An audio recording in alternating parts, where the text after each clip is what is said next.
Hey, you guys, welcome back. Good to have you guys here. I'm gonna just jump into this 70-hour rule that's going on. Try to hurry up and give you guys this information real quick. There's been a lot of questions on what's going on and how it works. So we're gonna jump into Article 26 here, Section 5, and I'll try to put it up on the screen for you guys.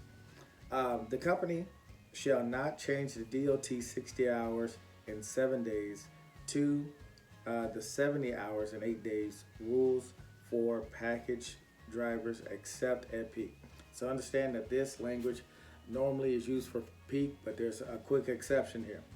With prior approval to the company's president of labor relations and the Teamsters package director, a division director, the DOT standard may also be changed if required due to acts of God or emergencies creating service disruptions. So, as we can see, service disruption has happened with this whole COVID situation, and I believe this is what they're trying to use to lift the 60 hours to 70.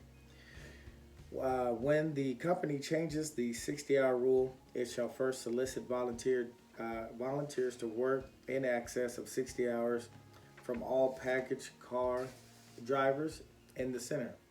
If sufficient volunteers cannot be obtained to cover the over 60 hours, the company will first force seasonal package car drivers, non seniority package car drivers, part time cover drivers classification, and then the 22-4 drivers.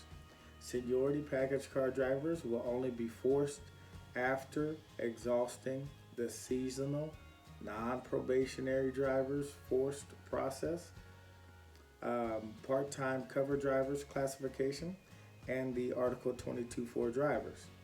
No regular package car driver, red circle, under Article 224B will be forced to work on a day off and exceed the 60 hours unless he has a full 8 hours of duty available. Any regular or Article 22-4 package car driver who volunteers or is forced to work over 60 hours in a work week pursuant this paragraph will be compensated at double time for all of those hours. This paragraph supersedes the provision in the supplement, in any supplement, rider, or addendum which address this subject.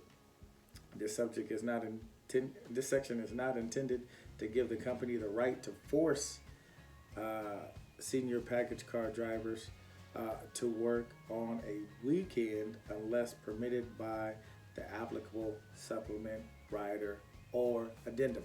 All right, so real quick, what does this all mean? All right, so normally our 60-hour rule only applies to Christmas time and or emergency conditions. And so what we're seeing here now is because of the emergency condition that's creating a service issues, they are now lifting it to allow the 70 hours in 8 days. So what does this mean for us? When we look at how things should be done. So if you find yourself in this situation and they're saying, hey, you have to come in, question number one, hey, am I being forced in? And then, send a message, say, hey, am I being forced in? And they're going to respond back, yes or no. Okay, then the next question becomes, okay, now that you're forcing me in, I got a quick question here. Did you start off with the seasonal package car drivers? Did you go to the non-essential, I'm sorry about that, not the non-essential, but the non-seniority package car drivers? Did you go to the part-time cover drivers and then the 22-4s? Have you exhausted all those resources first before you come to the senior package car driver? And then once they say, well, hey, yes, we have, we're going to need you in, then the next thing goes, well, wait a minute.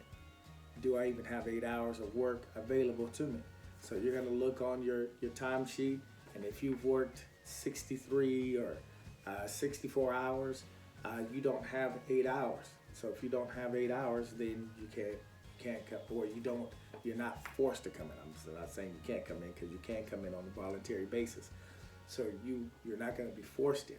So if you're not going to be forced in, then you won't have to work that weekend because you do not have 8 hours of work available to you. So this supplement is also not used to be forcing individuals in.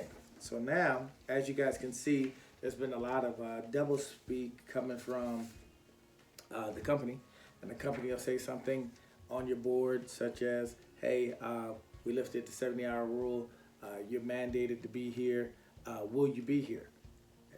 Wait a minute, you're mandating me, you're saying I'm forced in, and then you're asking me, will I be here?